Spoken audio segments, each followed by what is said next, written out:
Welcome friends and family, my name is Skylent, and today we're going to be talking about the top 10 best graphics in free-to-play MMO. Now I'm going to have to firstly admit that this is a completely subjective, non-objective list, okay? It's a lot of personal opinion, a lot of personal taste, so the list, it's not even properly ranked, okay? Lots of different games, lots of different genres, and even the art style, the graphics themselves, different genres of art. They appeal to different audiences, that's okay. But I am still going to try to make a top 10 list of the games that, in my opinion, just look the best. Have the most character, the most color, and have the best assets. Absolutely, friends. Hope you have fun with this one. Let's get into it. Now, starting off the list, we've got an oldie but a goodie, and that's going to be Vindictus. Now, Vindictus isn't going to appeal to everyone. For one, it's extremely dark and gritty, but it also has anime inspiration. So there is some 2D art mixed in there, which is pretty cool whenever you're talking to NPCs, but the main gameplay is going to be 3D. It's going to be incredibly rough. It might even scratch some eyeballs, but for those who are really into that genre of horror-ish kind of art, you're going to really like Vindictus because it's also kind of sexual, and sexuality and survival, this like hardcore sort of feeling of brutality. It all kind of goes hand in hand. I really do appreciate it. They do have some cute and pretty weird costumes for a lot of these characters, but also you can appreciate the art of the characters themselves and the art of the monsters. I fucking love the animations of this game. The monsters, the bosses, the creatures, it's all super good. It all ties in very well together. And yeah, it's older, but absolutely still makes this list. Next up, we have a game called TERA. Now, if you're not playing on the highest graphical fidelity, TERA can look pretty, well, lesser. Then again, that allows it to be played on a lot of machines. Free-to-play big MMO. However, you're playing on max graphics, and you're doing them end-game dungeons, those crazy particle effects, those amazing models, dude. It's pretty intense, pretty fun as a game. But if we just take some screenshots, if you just look at some of the trailers, you can just see, man, they put a lot of attention to detail to the curves, the ins and outs of a lot of these characters and these classes. They look really good. There's some cute characters between the Popori, some very sexual women, yes, I'll admit it, but I think in the end it's very tasteful. I like all the races, I love all the outfits. It can be kind of ridiculous, but then again, that's kind of why we like it. Yeah, all the way from the character classes to the monsters and bosses, everything is just grotesque, blown out of proportion, and it's just freaking awesome.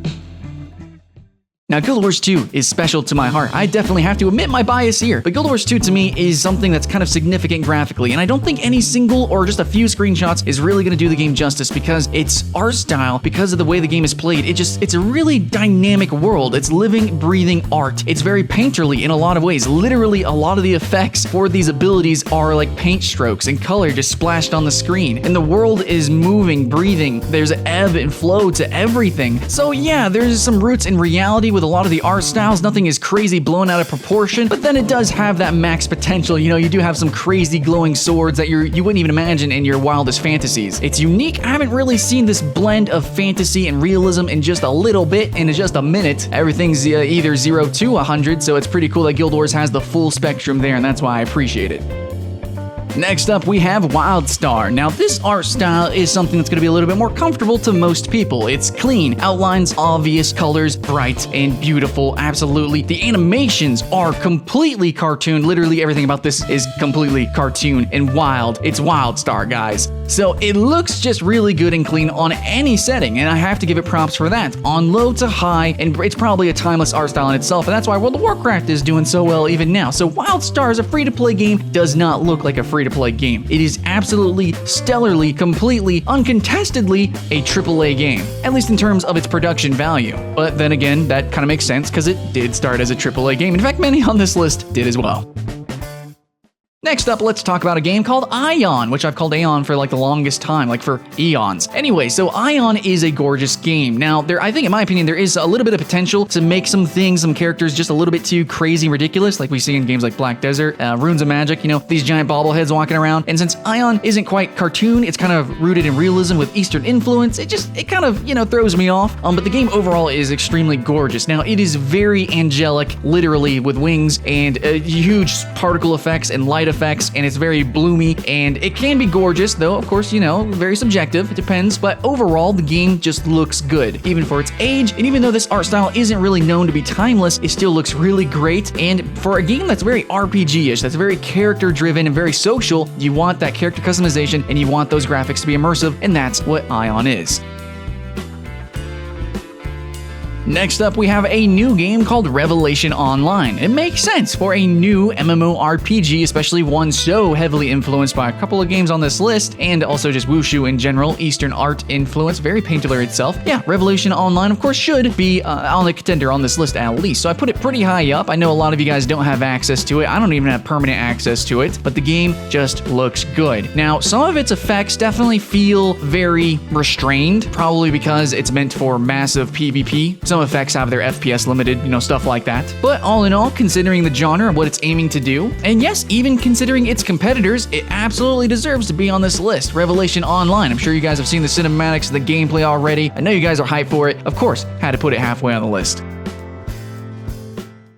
Okay, let's wrestle some jimmies. Always got to do that. Always got to have one on the list that just doesn't seem like it really belongs, and we got to put Warframe on here. I think Warframe is going in a more MMO direction. Debatable. Some people just say it's an online RPG. Then again, what's Vindictus? Anyway, so Warframe, okay, it looks good. Thing is that it has always looked good. It has always performed amazingly well, unsurpassed by pretty much any other game. It has just been a labor of love for the developers, and they have always consistently added new characters, new monsters, new biomes, and it has always performed and looked amazing, especially considering the speed at which this game is played. It's literally the fastest game that I have ever played in my life, and I have played Quake Live quite a little bit. I've played a lot of competitive shooters. Warframe is just intense as hell. Love all the crazy effects too. Even though we're constantly constrained in these different arenas or these different maps, these linear levels, the game gives you mobility that's insane. Gives you explosive effects that are just insane. It's as ridiculous as Space Ninja's sound. No, even more so. The art style, the graphics, all that matches into an unsurpassed level of performance.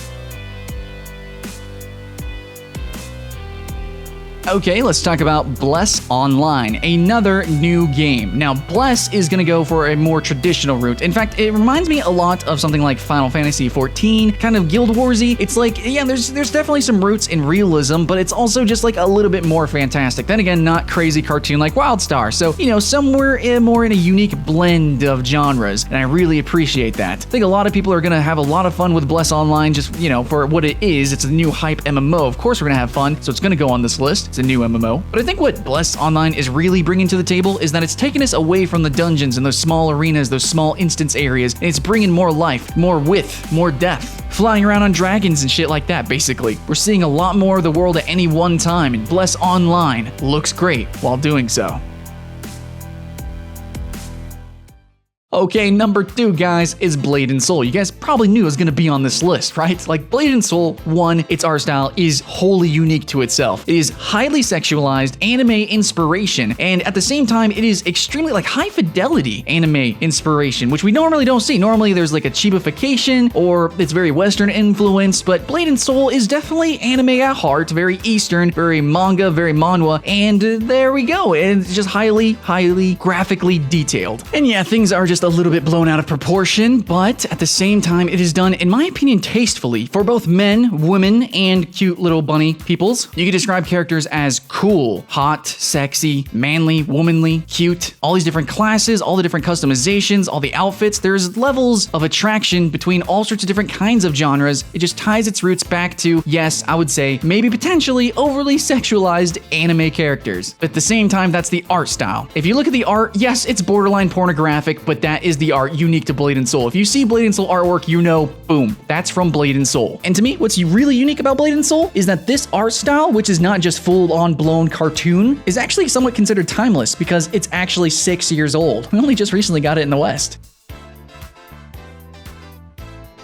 And our number 1 that I'm going to mention is Lost Ark. Absolutely, hands up, guys. I admit it, I surrender. I am completely biased, but I'm only biased because of just how the game looks, okay? I'm not biased because of what the gameplay is going to be like. I'm only biased because just looking at the trailers, just looking at the art, the aesthetic, how everything is so just fucking good in every aspect that I could mention. Even though this is not my particular favorite art style either, it just looks to such a high quality that I want to play it. So based on graphics alone, based on its just pure taste, taste. The cinematography of the camera, even though it's an isometric top-down game, dude, such a dynamic camera. Can you believe it? The animations, the spell effects. In a game where basically you are just button mashing explosive skills, hell yeah, they better be awesome, and they are. But absolutely, I mean, their trailer is like an 11-minute showcase of them just throwing around the camera, just showing off the world because they fucking know it is just that good, it's just that gorgeous. And you know, if you actually watch before and after trailers, like early trailers compared to new trailers, you can see that they're consistently actually adding on to the art, making it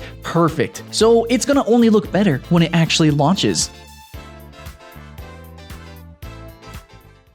Thank you so much, family, for checking out my new top 10. I've got so many planned. I hope you stay tuned for those too. But yeah, if there's any games that you want to compete with, you know, on this list, games that are graphically really fucking awesome, go ahead and leave it in the comments below, absolutely. Again, you know, it's just personal opinion. I just want to show off some pretty, you know, graphics and stuffs. But the MMO genre really kind of goes hand in hand with the term immersion. So yeah, depending on the graphics, could definitely hinder or help your immersion. I think it's important to some people. Hope you can appreciate it regardless. Hope you had fun with the list.